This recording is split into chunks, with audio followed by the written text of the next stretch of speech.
சாட்டை துரைமுருகன் இருக்காருல்ல சாட்டை ஆம்பா அவர் விஜய் அண்ணனை நம்ம திருச்சியிலையும் ஜெயிக்க மாட்டாரு பெரம்பூர்லயும் ஜெயிக்க மாட்டாருங்கிறாரு. அவரை பத்தி ஏதாச்சும் ரெண்டு சொல்லுங்க பாப்போம்.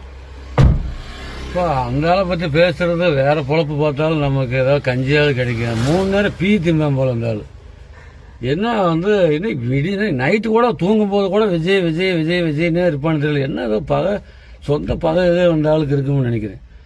என்ன காய்கறி விற்க போனாலும் இந்த ஆள் நல்லா பொழைச்சிக்குவேன். கிலோ 400, 4 கிலோ 100 ரூபா, 4 கிலோ 100 ரூபா, 4 கிலோ 100 ரூபான்னு 3 நேரம் பீதான். அதாவது ஏன் சொல்றேன் அப்படின்னா, ஒருத்தன் அடுத்தவன் மேல எவ்வளவு குறைய கண்டுபிடிச்சு சொல்லிக்கிட்டே இருக்கிறானோ அவன் அவ்வளவு திருட்டு பையன்னு அர்த்தம், அவ்வளவு மோசமானவன் அர்த்தம். இவங்க அறக்குறையான ஆள் இல்லை. அந்த ஆளு சீமான பேரை கூட கெடுத்துருக்காங்க. அவருக்கு ஏன் புரியலன்னு தெரியல. இத்தனை பேசுறாரு அந்த ஆளு. அது ஏன் அவருக்கு இந்த சீமானுக்கு புரியலன்னு தெரியல. இவனை கூட இருக்கிற வரையில அவருக்கு குளோஸ் தான். அந்த ஆளு சீமான குளோஸ் ஆயிடுவார். இதான் உண்மை. அப்படின்னா எதுக்காக சொல்றேன் அப்படின்னா, இப்ப நான் எந்த கட்சியும் கிடையாது. நான் விவரம் தெரிஞ்சது ரெட்லைக்கு ஓட்டு போட்டுக்கிட்டு இருந்தேன். அப்புறம் அம்மா தவறிட்டாங்க. அதுக்கப்புறம் எந்த கட்சி அந்த கட்சின்னு சொல்லியே இருந்து இப்போ சரி புதுசாக ஒருத்தர் வர்றாரு, ஒரு மாற்றம் வரட்டுமே அப்படிங்கிறதுக்காக தான் இப்போ நான் மாற்றத்தை தேடி தான் இப்போ நாங்கள் ஓட்டே போட்டோம்.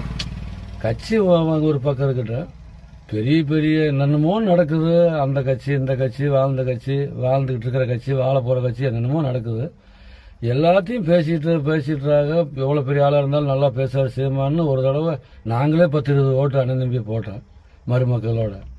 ஆனால் இந்த சாட்டை இந்த ஆள் என்னமோ என்ன பணம் வாங்கினானா, இல்லை உங்க மாச சம்பளம் போட்டு தர்றாங்களா, இல்லை டெய்லி வார சம்பளம் போட்டு தர்றாங்களா என்னன்னே தெரியல. விஜய் விஜய் விஜய்னு இரவும் பகல் ஒரு உண்மையான கொஞ்சம் ஒரு நூத்துல ஒரு அளவுக்காவது ஒரு நல்லவனா இருந்தா அடுத்தவனை பத்தி அப்படி பேசிக்கிட்டே இருக்க மாட்டாங்க. இத்தனை மக்கள் திட்டுறாங்களே. இந்த ஆளுக்கு அறிவு இல்லையா?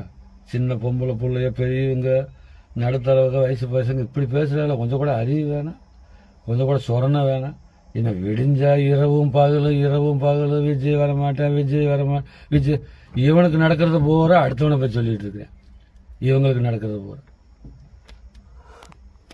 அடுத்தவனை குறை சொல்றதுக்கு விட்டு நம்ம என்ன செய்யறோம், நம்ம நாட்டுக்கு என்ன நல்ல கருத்து சொல்றோம், நம்ம என்ன உலகத்துக்கு என்ன நன்மையை சொல்றோம், ஒரு அறிவு சார்ந்த வார்த்தை என்ன சொல்றோம், நம்ம என்ன நல்லது பண்றோம், இது செஞ்சாதாப்பா 10 பேர் நமக்கு சேருவாங்க, பரவாயில்லன்னு நினைப்பாங்க.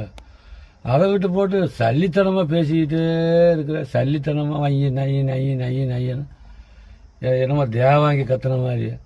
இது அறிவு இல்லை. இது இப்படி பேசினா நம்மளை இப்படி மக்கள் இப்படி பேசுவாங்க. ஒரு பக்கம் ஒரு லட்சக்கணக்கில் ஆளுங்க இருக்கிறாங்க, நம்மளை அசிங்கமா பேசுவாங்கன்னு அறிவு வேணாம். அறிவு கொஞ்சம் கூட 6 அறிவே 4 அறிவு கூட இல்லையா உனக்கு? ஏன்னா சாட்டை என்ன உனக்கு எதுக்கு சாட்டனை பேர் வச்சா? சாட்டை போட்டுக்கிட்டு இருந்தியா?